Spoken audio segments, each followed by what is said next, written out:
The Incredible Hulk will not be presented this evening.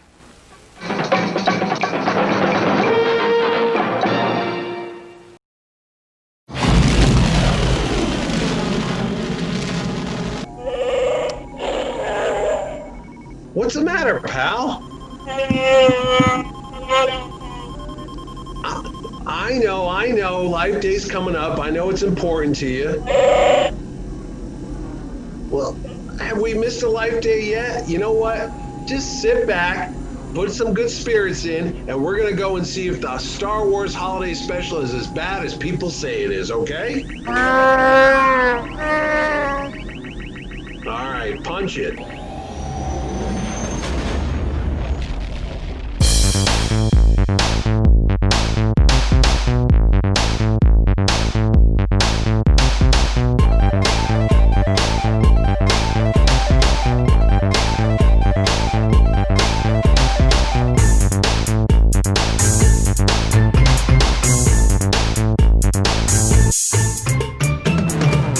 Hi, this is Ed Dollister.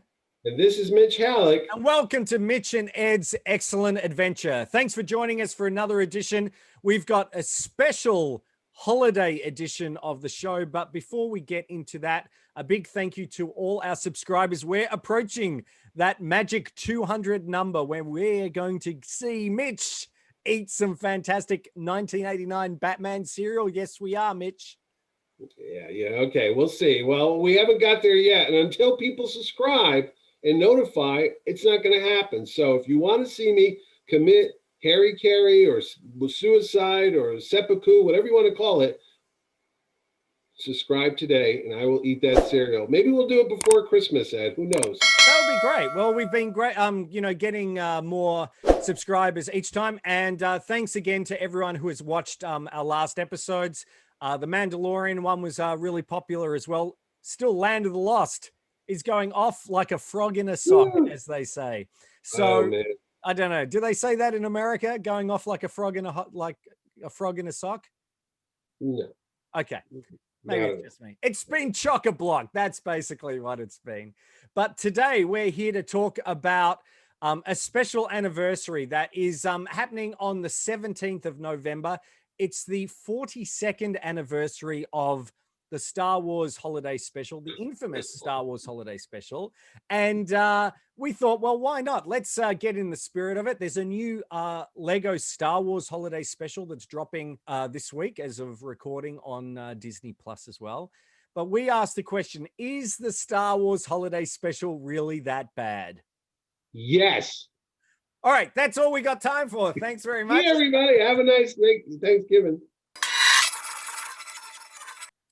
No, seriously. The general reaction of people when you mention the words Star Wars Holiday Special, you put them together, is usually a little, that effect. But it really, I don't know. It had some good points, didn't it, now, Ed? Look, I will actually say the biggest crime that the Star Wars Holiday Special commits is that it's a bit dull and boring. That's all I would say. I think if it was a little, well, okay, I was half thinking if I did a fan edit of it and cut out some of those bits, it actually would be okay. You know, it's not Star Wars, but it's okay. I suppose we should talk a little bit about, after the success of Star Wars, CBS, it's sort of, we're not sure exactly who approached who with regards to putting it on. I've heard story that it was 20th Century Fox, maybe, or CBS approached Lucas because Star Wars was the phenomenon that it was. And they said, let's do something to keep it going. And Lucas was busy trying to get The Empire Strikes Back going. And honestly, it was like, hey, maybe this is another revenue source. Let's go ahead and try this. I really wish the late Charles Lippincott was around right now. He was the head of marketing at Lucasfilm. He might have shed some light on this. It's one of those things that I don't even think the J.W. Rinsler book has a lot. I think they have one page about it in the making of Star Wars, the history behind the scenes and stuff. But I can tell you this, though. I don't think George Lucas had a lot of input in this, besides maybe just some yeah, okay, that's good. And yeah, okay, well, the whole Wookiee family, yeah, all right, way to go. And I think that's about it. It looks like it was done more like the 1970s cocaine fueled variety special producer crowd that was doing Sonny and Cher and Carol Burnett and, those crazy 2 hour long Oscar song and dance tribute type of things. This Yes. show, it's a hodgepodge, is what it is. It's a little bit of everything. And, Well, exactly. And I suppose if you're a younger viewer to our show and you weren't around in the 70s or early 80s, variety specials were really popular. The oh, yeah. Brady, you had the Brady Bunch Variety Hour, you had the Donnie and Marie show, Oh, Sonny and yeah. Cher, Captain and Tennille had a show as well.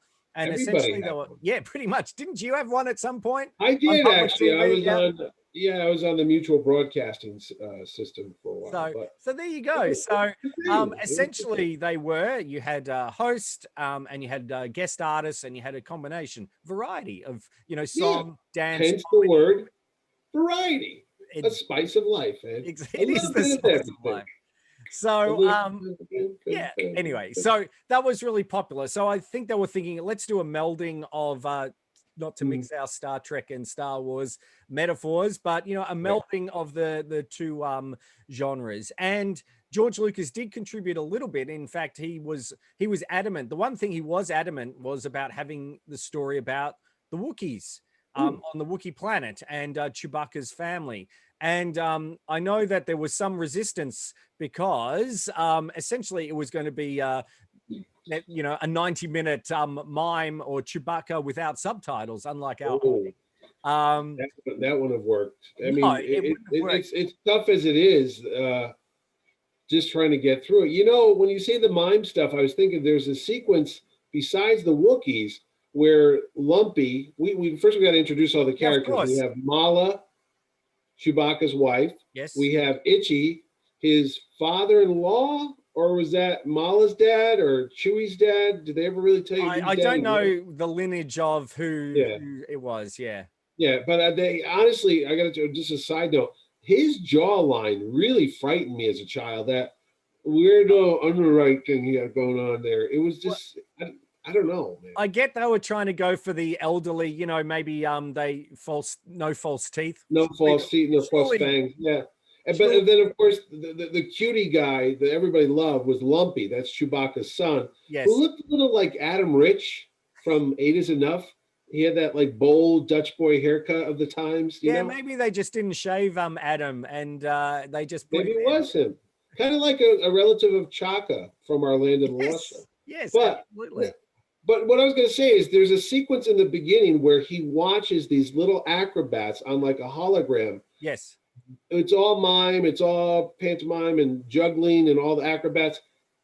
Again, the biggest sin that the Star Wars Holiday Special commits for no matter what skit we're talking about is you hit the nail on the head. It's just too long. Like, just say that. Let's go, before we get into all the details, it's 2 hours. If it was an hour, it might actually be a very enjoyable show that people will remember fondly, and it would go on and on and on. But because of its 2 hour length, that's a lot of time to hold the kids' attention, especially back in the 70s, let alone nowadays. But that's my 2 cents. No, I agree. And that's the weird sort of thing, because the whole plan, from what I understand, is this would become like a seasonal special, like one of those Charlie Brown specials that like Rudolph the Red-Nosed Reindeer or Frosty the Snowman, like every Thanksgiving. Year. You'd watch it every year around Thanksgiving, and it would become this tradition. That obviously didn't happen, which is understandable if you've watched it, but given on paper, it seems like a no-brainer. They got all the cast back. On paper, Harrison Ford, Mark Hamill, Carrie Fisher, Anthony Daniels, Kenny Baker, Dave Prowse, wink, wink, James Earl Jones. Well, technically Kenny Baker. It wasn't Kenny Baker. It was R2-D2 as himself. Peter Mayhew as Chewbacca. Yes. And of course, who could forget those lovable characters from a galaxy far, far away? Art Carney, B. Arthur, Harvey Korman, Jefferson Airplane, and some other people. Diane Carroll. How can you forget Diane Carroll? I'm sorry, I forgot So- Diane Carroll. Anyway, so on paper it seemed quite good, and basically the premise was that Han and Chewie were trying to. Well, Han was trying to get Chewie back to his home on Kashyyyk, or as they pronounce it, Kazook. They say Kazook. Due to suspected rebel activity on the Kazook planet. Oh, they say Kazook? Yeah, they call it Kazook. Hey man, it might be like the dialect of the time, you know. Well, the Imperial officer said Kazook, and those guys. They usually are pretty well. Look behind me. I mean, that was pretty cool. That was a Ralph McQuarrie backdrop matte painting thing. They didn't spend a lot of money on these sets, but it was kind of cool. It was our first look at another planet in the Star Wars galaxy. And it's like, hey, that's kind of cool. And that would be revisited in Revenge of the Sith. That's where the Wookiees lived over there on Kashyyyk. And essentially, so Han and Chewie were being chased by the Imperials. Darth Vader was trying to find the rebel spy, so they were tightening the net. Basically, Chewbacca's running late to get home in time, and Marla, his wife, and family are waiting for him, and they're a little bit concerned. So they contact Luke and 3PO. Was that Luke Skywalker? Oh, sorry, Luke and R2. Well, I thought it was Sandy Duncan. Oh, well, yeah, I know. It could have been Luke's third sister, twin sister. He had a lot of making. Now I got to ask the question: was this post Mark Hamill's terrible auto accident? Well, that's what they say, but I wasn't sure if I thought he had that about 1979 prior to. Well, he had that Corvette Stingray movie come out, so I thought it was after Star. I always assumed it was after his car accident, which explained why the makeup was so thick on his face, because it is thick. It is like Lawrence of Arabia going through the deserts on a camel thick. It's wow. Even on 70s TV, you could tell that it was a little bit, but he was giving it his all, and I think. Oh yeah, no offense to Mark Hamill. I'm just saying it was a little jarring from when you saw him last in the movie as the sun-tan Luke Skywalker. Suddenly you got this heavy eyeliner, short hair type. Yeah, his haircut also was a little bit off. So anyway, so they talk to Marla, and he basically says, "Oh, I'm sure he's on his way. It's all right. Don't worry." They contact Princess Leia with 3PO.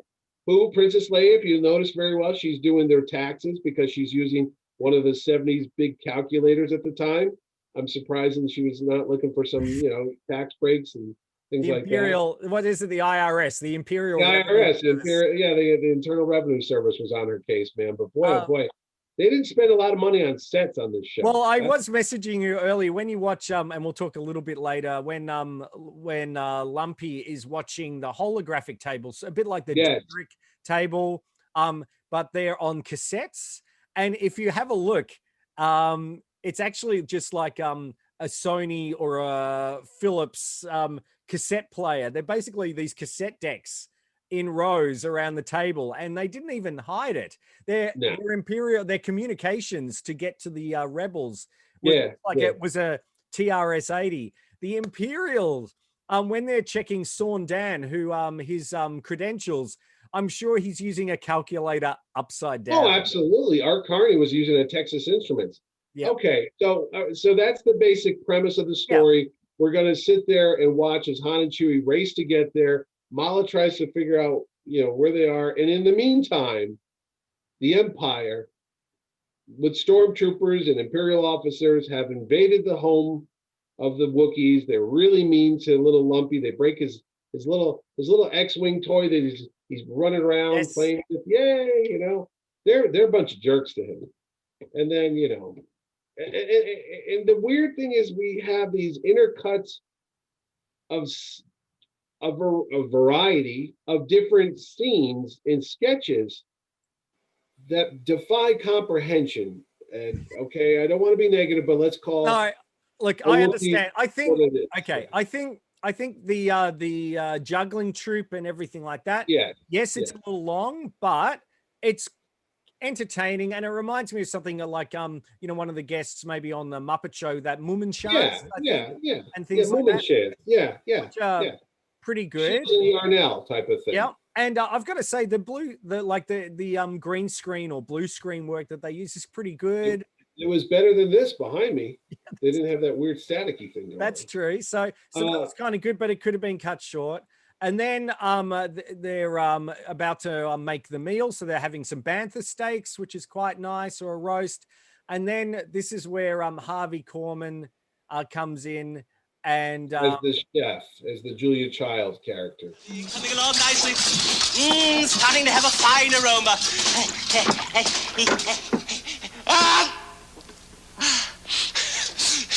Got it just in time. Now, at this time, I usually like to taste the broth, so we'll have a little taste and see how it's coming along. A little bit more sir, a bit more oregano, a little tongue one for the pot. Which, and it goes on for, I think, 7 minutes, 6 minutes. Yes, it's intolerable how long it goes on. It would have been fine for 45 seconds, maybe a minute and a half. Yep. It goes on forever. And it's almost, was it scripted? Because I wondered if it was improv, because he just keeps going with it and going. That's a lot of dialogue. Yeah.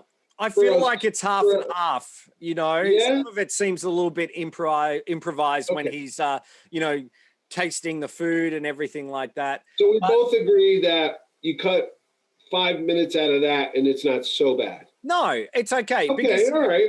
So let's go through, as we're talking about, like, what would you have jettisoned and what would you have kept? So you would have kept that, but at a shorter thing. Yeah, maybe 30 seconds. One thing they did, what I liked, is her cooking. The TV screen was a flat screen TV. So it did, you know, precursor our, you know, HD TVs, which I thought was kind of cool.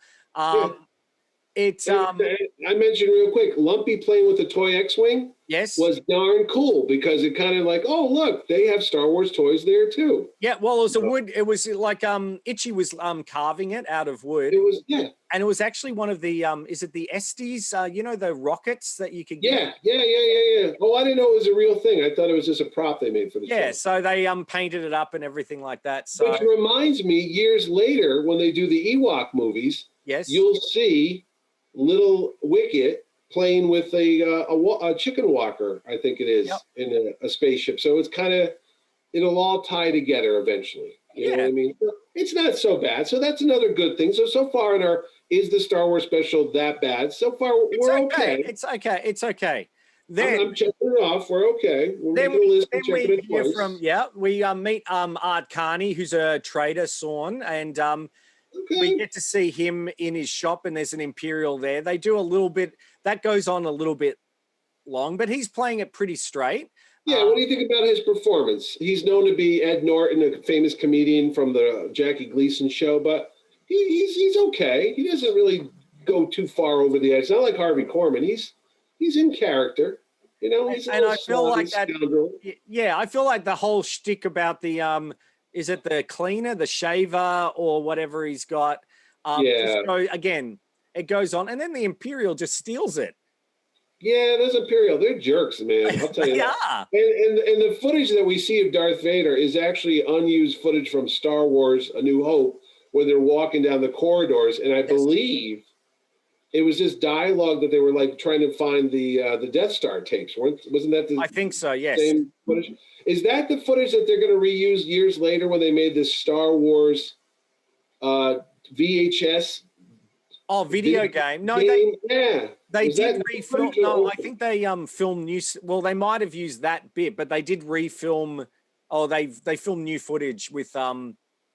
With Dave Prowse and that. Yeah. Okay, because I always wondered about that. But okay, so again, good stuff. We're seeing new footage of Darth Vader. Hey, when you're a kid, this is the first time you've seen these guys since '77, since the first Star Wars movie, and you got 2 more years before The Empire Strikes Back. So again, this was good. I mean, I remember going home. We didn't even talk about that. When I was, 78. So I was about 10, 11. Yep. You were about... I was 8. 7, 8. Yeah. The thought that Star Wars was coming on TV was mind-blowing. And a new episode, not just the movie, new adventures. And our minds, our little grammar school minds were racing with, What were we going to see? Was it going to be like the movie? Was it going to be an adventure? And again, this is why I think the show is going to suffer in the long run, is because all our little brains were anticipating another mega spectacular Star Wars adventure that we saw on the big screen that had a $10 million budget, not a TV budget of probably like $50,000. I mean, it didn't look like a lot of money. I think they spent about $1 million on this. It could have been to get the people, the actors all back. Carrie Fisher's substance might have been maybe. So she basically, looked a little. I think everyone did. Come on.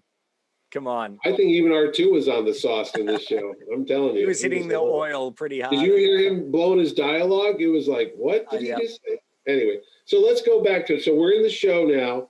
So we're looking at Lumpy's toys. We talked about Art Carney. Yep. And so Sawn comes to the house to deliver some gifts.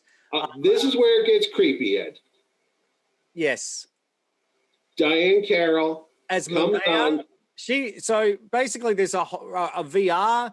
Or a hair dryer. It looked like a hair dryer that my mom used to use. Well, those Wookie heads are pretty big, so it probably doubles as a hair dryer as well. Yeah.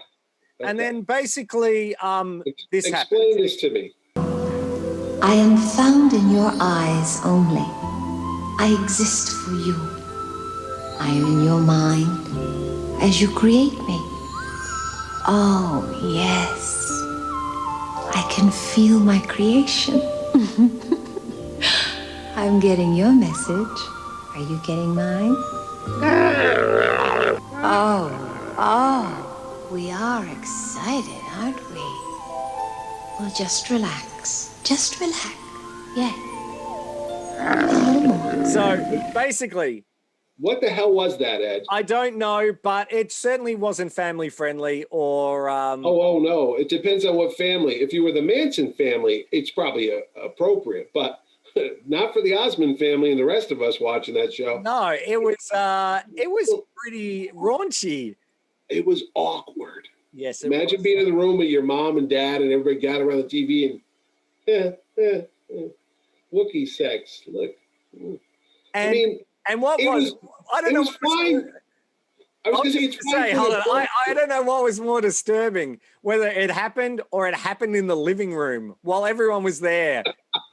Or just if I wasn't freaked out by Lumpy's expression, not Lumpy, I'm sorry, Itchy's expressions earlier, watching him grind those teeth and kind of get into it when she's talking to him was even a new level of creepiness that I was unimaginable to that point. So yeah, watching Itchy get his rocks off was not fun. And again, the song was fine. If they would have done it just as like the band as a hologram, sure, they could have done that, or as a broadcast on TV, okay, like that. But we're playing editor. We're trying to make Star Wars Holiday Special good. Yeah. I'm saying cut that whole thing out. Yeah. Just jettison it. Don't even think about that. Sorry, Diane. Okay, that's on the get that out of their list. All right, then what happens? And then basically they hear the ship. It cuts back to Han and Chewie saying, "We're going to make it. It's all fine. We'll get you there on time." And then essentially, that was a weak Millennium Falcon. I didn't say that earlier, but that Millennium Falcon was kind of put together with like some plywood and I don't know what. They didn't spend a lot on that thing. No. It looked like a stage, like if there was a touring company of Star Wars, it was like a dinner theater version of the Millennium Falcon. Yeah. I digress, but sure, go ahead. No, I agree. So they hear a ship coming, and of course, oh, great. We think, and even when I was rewatching and going, boy, Han and Chewie made it here quick. Maybe it's not right. Forget that. And then it wasn't. It was the Imperials with the Imperial officer who must be wearing the biggest Imperial hat ever. Yeah. I think he was a little bit late for the uniform sign-ups, and that was the only hat he had left because it was like Dark Helmet's brother. Yeah. It was. And they're basically, jerks to doing a search and everything like that, trying to go, well, where's they break Lumpy's toy, man. Yeah, they do. They were kind of violent. They do. Yeah, they searched his room. They threw him around. I was like, yeah, what is this? And of course, they see Sawn there, and they're going, "Oh, well, what's this?" And they find a little sort of, it's almost like a ghetto blaster where one of the Imperial officers watches Jefferson's starship. And I actually quite like this. Okay, all right, here we go again.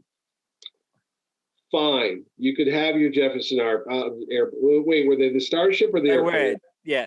Like the sky on fire. It was I thought the visual effects for that, they looked a bit holographic. I thought that was quite good. Okay, we'll leave it in. We're leaving it in. It was fine. It's fine. So far, we've only cut out the sex Wookie porn. We cut back on Harvey Korman, and we kind of tightens things up a bit. Yeah. We haven't talked about the fact that the Wookiees are unintelligible. There's no subtitles. Are we okay with that so far? Well, that's how it is in Star Wars. So, that was precedent. Okay. All right. So, I'll let it go. Okay. I think actually, since we're editing, I would also say that perhaps that opening sequence with the Wookiees does go for quite a while. So you could have trimmed that a little bit as well, just to pick up the pace. Okay. But then what? Well, then Lumpy goes to his room, and there's a new computer that Sawn has given him as a present for Life Day, and he starts putting that together. And that's when we see Harvey Korman yet again, and he's an Amorphin instructor. Thank you for selecting our brand of mini transmitter. If you assemble it properly, following the instructions I am about to give you, it will provide many years of fun and valuable service to you.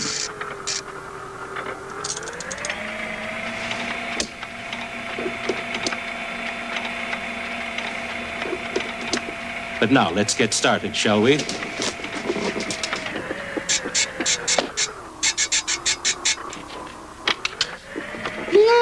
First, find the sealed package containing all the tools you'll need. And basically, it's him just going, there's lots of edits. He's supposed to be a robot, and he's having problems, but it goes on. What is it, 5 minutes? It seems like 5 minutes. Maybe it's 3 minutes, but whatever it is, it's long. It feels long. They should have cut it when he did his, That's what I think they should have cut it at. Again, okay, so Harvey Korman needs to be reined in. All right, so we agree that got to be cut up a bit. Yep. So that's what happens. So then essentially, I think we might be getting that order a little bit, because I think prior to that is when they also Lumpy's watching on it looks like a yellow radio. What is this, the cartoon? This is the cartoon. There we go. Best thing, everyone universally agrees. Yeah. Best thing about the Star Wars Holiday Special is I think it's like a 7 or 11 minute long cartoon with Nelvana in it. Yes. This thing is amazing. Well, now looking back with 42 years and experience the eyes, I catch the animation. It's a little odd looking, but at the time, it was a Star Wars cartoon. There was never a Star Wars cartoon before. That's right. It looked like Heavy Metal. Remember Heavy Metal, the movie? Yes. It had that look, but Han Solo was Harrison Ford. Mark Hamill was Luke Skywalker. The droids were in it. Darth Vader was in it. And then this new guy, Boba Fett. That was it. It was like the new toy that we were all waiting to see. That's right. Was this the reveal? This was the first time anybody saw what Boba Fett looked like? Pretty much. I mean, he did actually appear in a there was a parade, some sort of parade in the mid-70s, and they had Boba Fett walking with Darth Vader. And But essentially, from the general public, and a lot of people did watch this special. It was his first appearance, and it was great. One thing I found though, boy, is he's a little bit of a jerk to animals. How far away? Settle down. All they do is eat. This is all we have, but he's welcome to it. You are foolish to waste your kindness on this dumb creature. No lower life form is worth going hungry for, friend. I take it you have no love of the Empire. Boba Fett. Oh, when he's riding that thing and he's hitting jamming him. it with that stick. Why do you care for life, pathetic life forms? I think, oh my gosh, come on. Where's the animal liberationists going And on? all I remember is that he smelled funny. That Chewie knew something was wrong with him because he smelled weird. Yeah. But they do get in a strange situation. I do remember Han and Luke upside down. Yes. Well, that was to help with because they were affected by this talisman they were looking for. Oh yeah. What I thought was cool was but that it was a good thing. It was good. So far, if we were doing the show, I think we're at the half-hour point. Yep. If we were cutting this down, we're probably about 35 minutes into it, and that's a good midpoint to this show because that had a lot of exciting. So the cartoon stays. Yeah. Oh, absolutely. What I liked is you got to see Luke in a Y-wing.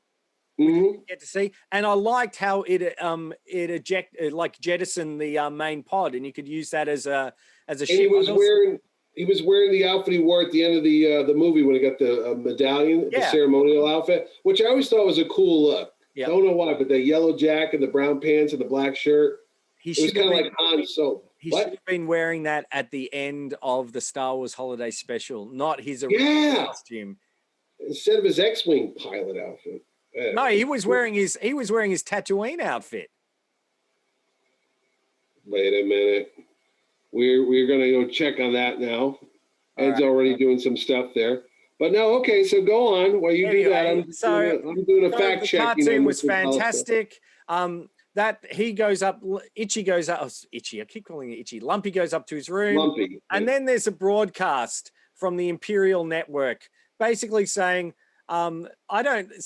saying that in Tatooine, it's all being locked down, everything's been locked down. And then they have a slice of life from Tatooine. And I was thinking, are they watching a soap opera? Time now for Life on Tatooine, brought to viewers everywhere in the hope that our own lives may be uplifted by the comparison and enriched with the gratitude of relief.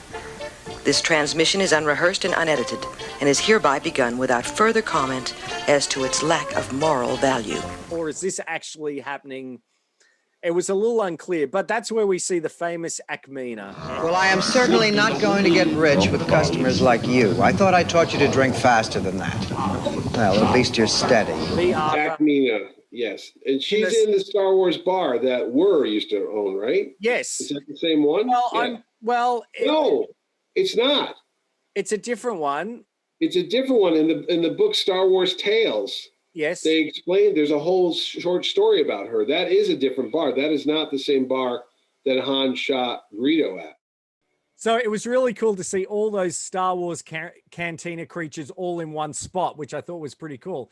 And the thing is that if you look at, if you remember the 1978 second wave of Star Wars action figures that came out, okay? Yes. So if you have a look at the Snaggletooth is actually based on the Star Wars Holiday Special version of Snaggletooth. The blue Snaggletooth. No, that was that Sears exclusive one. Oh, the one we got on the card, because if you actually have a look, he's dressed like he is in the Star Wars Holiday Special. So we see them, and then guess who comes back into Akmina's bar?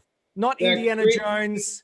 No, Harvey Korman with his volcano-like head. That's a stalker who won't let him go. Kremen, who drinks out of his head, and it's not a bad, like, it's a bit of a poignant thing. It's, the tag at the end where you realize that, she's just saying goodbye to everyone, and, he's a bit of a lost soul. And then they sing the song Goodnight, but not Goodbye, to the cantina theme. The theme, it's our theme to the show. No one knows that, but it is. But yeah. Yeah. But wait, those are the lyrics of the Cantina song? Well, no. Well, that song, it's officially, it is Goodnight, but not Goodbye, which is another song, an uncredited song, but they've used the sort of the Cantina band, and you see Flicker and Dan and the modal nodes in the background. Yeah. Everybody was there. Okay, so that stays in the show. That stays in. I'd say, but not the song. I like the song, but okay. Wait, does she do two numbers or just one? Just one. It feels like two. Time to go, boys. That song? Yeah.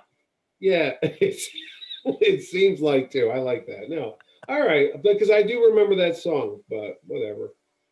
So after that, the day in the life of Tatooine, and I suppose the other cool thing with that is you do. Oh, wait a minute. What? Do we not see exterior shots of Tatooine of that little guy running? I'm just about to say that. Oh, all right, because I remember that. Yeah. You get to see a little Flash Gordon running around who gets, which was a gag left out of the original Star Wars. Right, right. So with you the get two to see big leg things. Yeah, so you get to see a little bit of, Tatooine life. So that's kind of cool. That was George Lucas humor, wasn't it? It was. See, like the little guy gets stuck between the two of them. And So that was kind of nice. Anyway, that goes too long as well. Probably like the show has gone on a little bit too long.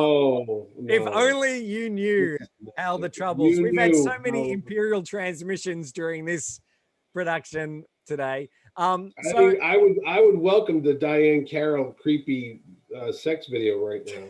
That's how bad things are going today. But anyway, so it cuts back to that. Then basically, Sawn's still there with Chewbacca's family. They do a whole shtick. That he's like going solo. Oh, I hate that. Yeah, that's gone. Throw it out. Though it's kind of funny because in Solo the movie, you by yourself? Okay, Han, Solo. It's kind of the same. Good thing you didn't call him Han Loser. That could have been his name. Yep. Han Loser, Captain of the Millennium Falcon. Han Party of One. Exactly. Anyway, so where are we now? Where are we in this disaster? Basically, what happens is that what Lumpy is working on, they trash his room. He works on the computer that Harvey Korman was teaching him how to build. Step 1 of 437 or something like that. And he basically sends a message out. So yeah, he contacts that, the basically saying that a fake transmission saying you've got to go back, you've got to report back to base or something like that. Yeah. So what happens is the Imperials leave, but they leave one stormtrooper. One stormtrooper there, one guy.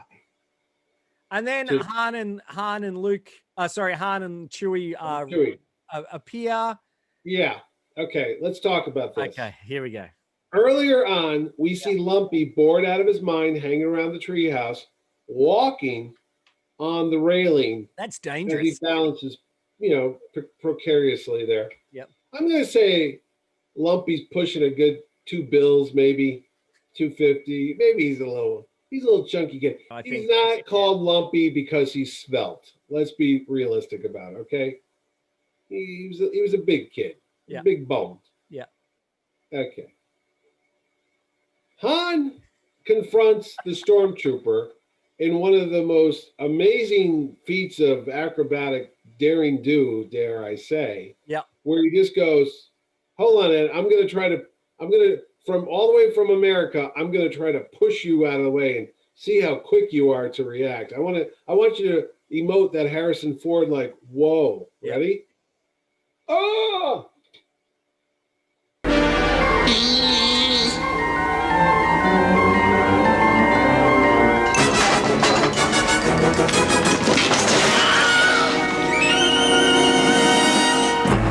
Yeah, that's how quick it was. Yeah. So now that railing that supported the weight of this chunky little Chewbacca kid gives way like balsa wood. Boom. The stormtrooper falls hundreds of feet to his death. No one checks on this. No one sends any Well, Sawn does send in a report saying, that stormtrooper you left here, because there's an alert going out basically saying, look, he stole some of my stuff and he flew out, and they'll check it. So I think I think we should investigate him a little bit more. This guy seems like some kind of serial killer. He's out there killing people left and right, and he just conveniently gets rid of the bodies. It's like, it's like Goodfellas if they were Wookiees. Okay? That's right. So anyway, Han's there, and then for another awkward, deep-rooted sexual overtones is Mala's loving gaze at Mr. Harrison Ford. He is a good-looking man. He's a good-looking fellow, but she's a little too long. I mean, her husband's right in the room, unless he's looking at that porno video that the granddad had, because all you see is Mala. Ready? Let's do this. You're like family to me.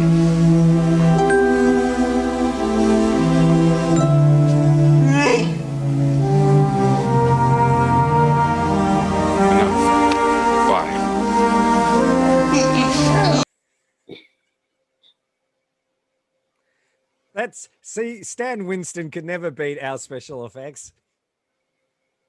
Now, are you intimating that that Lumpy might not be he might be a little bit solo, if you know what I mean. He had that Harrison Ford type look to him. Yeah. That's why Chewie always kind of resented Han. Wasn't too broken up about it when he got stabbed through the heart years later. He knew what happened. Anyway, they're all together. Yeah, they all get together. Then Chewbacca. Is this it now? Are we done with all the skits? There's no more leftover material from Harvey Korman? I don't think so. We're done. Okay, so now comes the grand finale in what can only be called the most baffling, whatever ceremony you want to call it. They all put on their... I think it did it better than any of the Avatar movies. Okay, I'll give you that. You know, it seemed like basically all the Chewbacca had, and this was a theme. Why do they wear clothes now? Because they didn't have the budget to make all the Wookiee bodysuits, so they wait. Is this true? Yeah. So for all the extras, because they did have quite a few Wookiees, they were all. You got a lot of tall dudes, yeah. So they were all, apart from Chewbacca and his family, the rest were the Don Post Chewbacca masks. No, I have one of those. Yeah. With yak fur. Yeah. And they had the cloaks to cover that they didn't have full body suit. I did not know. I always wonder why they wore basically what we would now call a snuggie. Yes. Which is a robe turned backwards and they can buy it at Christmas time. I was like, okay. See, then it gets weirder too, Ed, as they go carrying the ball of light that will show up again in the Phantom Menace when Boss Nass holds up. That's my Brian Blessed, which will be seen when we do our Flash Gordon. I'm going to do the whole episode as Brian Blessed. Hopefully not with the fur undies, but anyway, yeah. I'm going shirtless, buddy. So it's so anyway, they got this thing. I don't know what it is. Yeah. But then they walk into the light, like like poltergeist, like into the tree of life. They're walking into the tree of life. They're walking into a tree of life for life. Like Sonny Bono walked into a tree, Ed. That was awful. That's You can leave it in, you can leave it out. I don't care. Anyway, they walk in, and people know how long it took to film this episode. You know why? It's like it's like you know what our next episode's going to be? Is Mission Ed's episode adventure really that bad? This show's like the holiday special, for Christ's sakes. Jesus God, man. Okay. Anyway, all right, we started. Just save this for the blooper reel for the end of the year when we do the Burt Reynolds thing. My understanding is that Life Day is celebrated like on different worlds. So around the galaxy. So yes, but this one it's on Kashyyyk. So that's why I almost said Kashyyyk. Because that's why Leia and Luke and 3PO and R2 all come by to celebrate. Leia shows up in the same outfit she's been wearing for the whole time in the last movie. Yep. And then Luke's changed his clothes. You told me I was going to try to put the picture up, but I don't want to touch my computer right now. Please don't. Yeah. Well, so you're telling me he's wearing his desert fatigues, you say? Yep. I'm pretty sure he is. I thought he was wearing his X-Wing pilot outfit. Yeah. No, you're right. You're right. I have a still picture, which was behind me, but I'm not going to touch it. Yeah. He is wearing the little Tatooine clothes. Han is wearing the typical Han outfit. And now here comes a point of contention. Words lyrics are put to the Star Wars theme. Yes. Is this a money grab or what? Because I had heard years ago, like the Star Trek theme, they actually wrote lyrics to it. So every time it was played, Gene Roddenberry got a check. Because, yeah, you can look that up. That there's actually words to the Star Trek, like "Somewhere is my love, la la."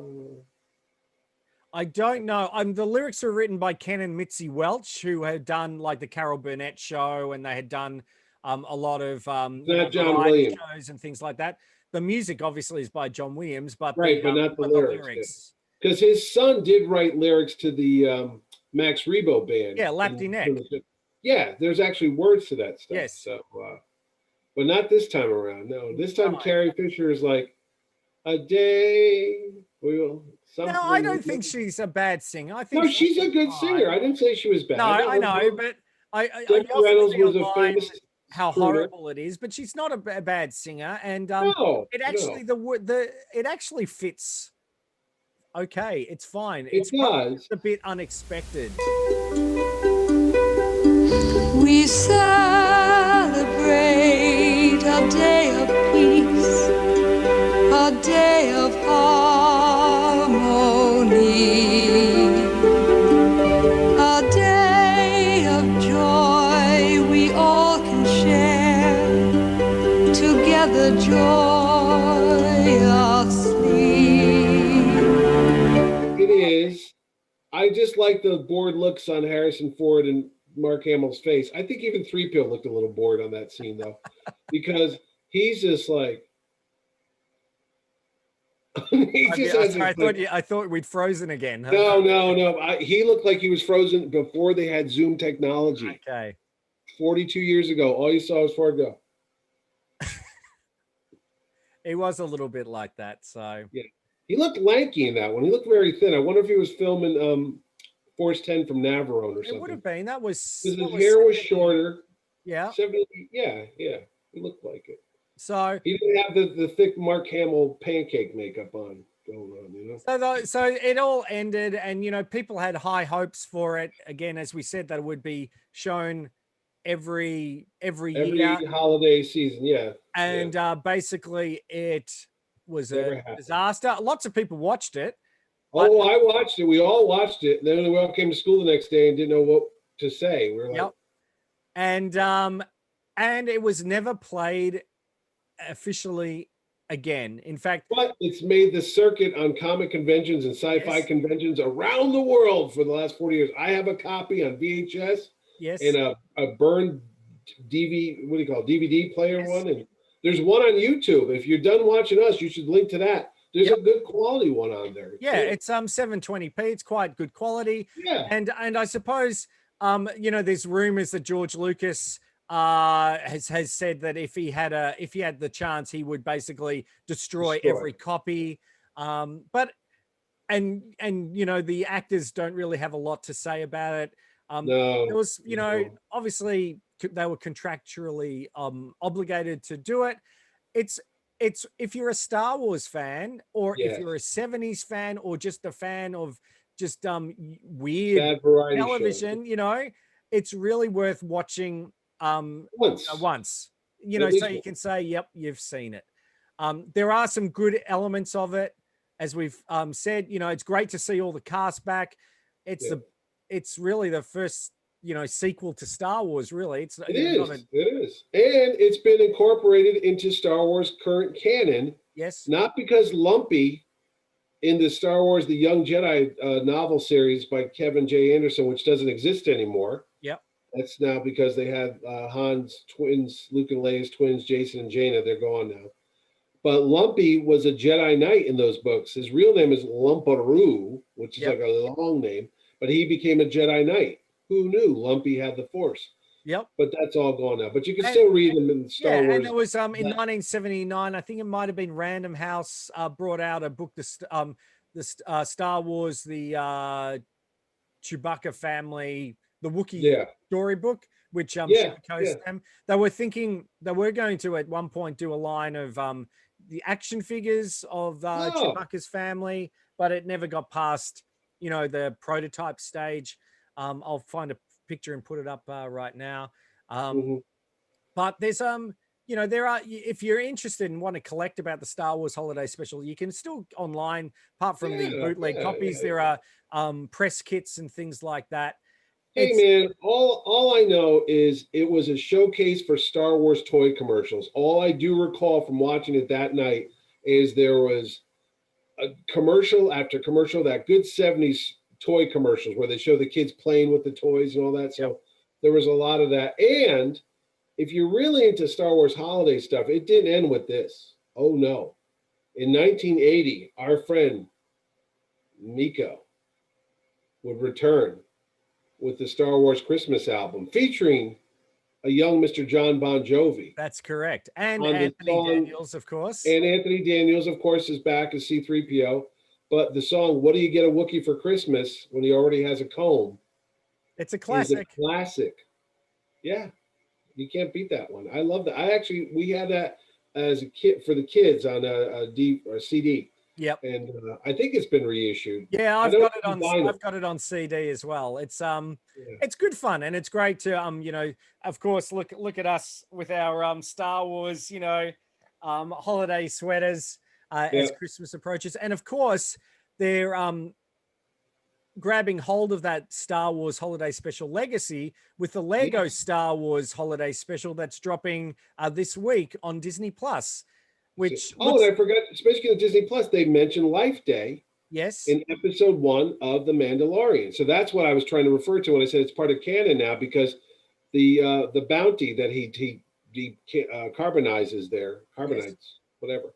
The guy says, "Oh, I think I have to make it home for Life Day or something like that." So it's a deal. And of course, you've got Boba Fett's weapon that you do see in the animated series. So there are links to it. Yeah. So it has had, you know, an impact, both positive and negative, on Star Wars fandom. So would you say, is the Star Wars Holiday Special really that bad? Oh, well, I was going to say no Star Wars is really that bad. Last Jedi. But yeah, no, it's not the worst Star Wars I've seen. There you go. It's not the best Star Wars I've seen. Yeah.